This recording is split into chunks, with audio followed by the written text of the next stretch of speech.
Assalamualaikum warahmatullahi wabarakatuh. Selamat datang di Sesnot.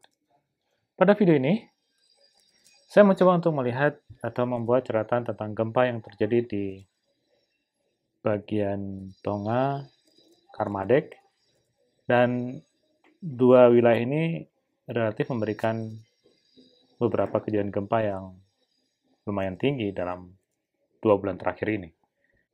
Gempa 6,5 terjadi di Kermadec, di New Zealand. Kedalaman gempa 20 km dan ini terjadi pada tanggal 1 April kemarin, 2021 pukul 16:56 waktu Indonesia bagian Barat.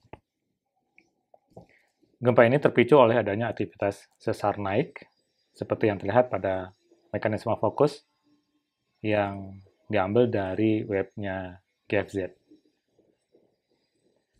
Kemudian berikutnya adalah di Fiji, magnitudo 6,0.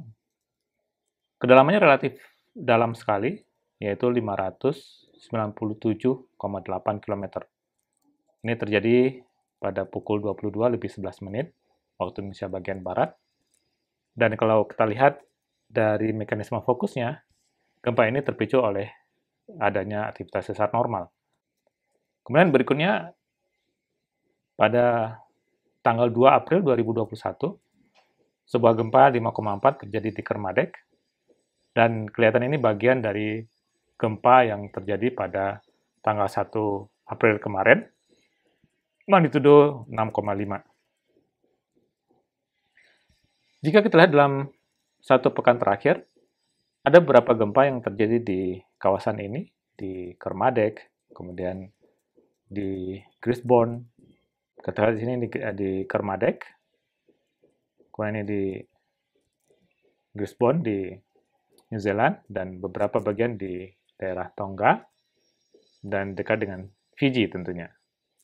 Nah, ini gempa yang terjadi dalam 30 hari terakhir, dan gempa dalam 30 terakhir ini memang sebagian besar terpicu oleh adanya aktivitas gempa di kawasan Kermadec akibat adanya zona subduksi di Kermadec Trench, kemudian ada beberapa di daerah Tonga Trench di sini, dan juga dekat dengan Fiji. Ini gempa-gempa yang relatif dalam, seperti gempa yang terjadi pada tanggal 1 April kemarin.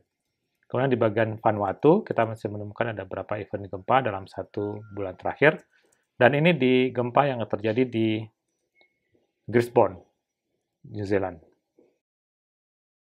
Jika kita lihat gempa yang terjadi pada tanggal 1 April 2021, 6,5, dan ini berdekatan dengan gempa yang terjadi pada tanggal 5 Maret 2021 di Kermadec, 8,1.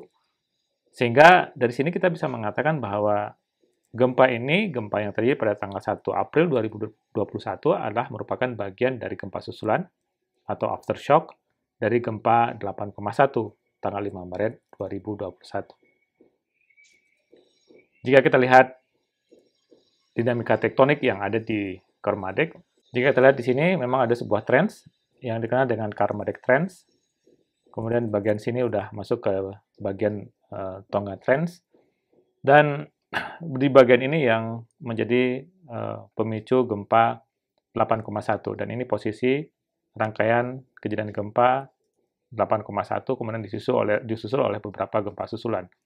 Kemudian ini di bagian yang lain, yaitu di Hikurangi Trough, dan juga memunculkan gempa di Gisborne sehari sebelum gempa yang terjadi di Kermadec 8,1.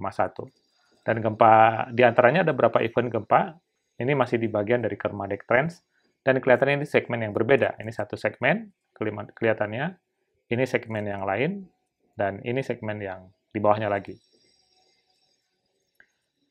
Nah, kalau kita lihat di sini, memang secara penampangnya, sebuah profil memperlihatkan ada bagian dari subduksi Laut Pasifik yang masuk di bawah lempeng Australia, dan di bidang kontak ini di daerah Kermadec, inilah yang memicu beberapa event gempa yang terjadi dalam 2 bulan terakhir, seperti yang terlihat pada gambar ini. Ini gempa yang terjadi pada tanggal 5 Maret 2021. Dan kelihatannya memang relatif dangkal gempanya, pas di bidang kontaknya di daerah sini. Ini pas di bidang kontak antara lempeng Pasifik dengan lempeng Australia. Terima kasih, semoga bermanfaat. Salam sehat selalu.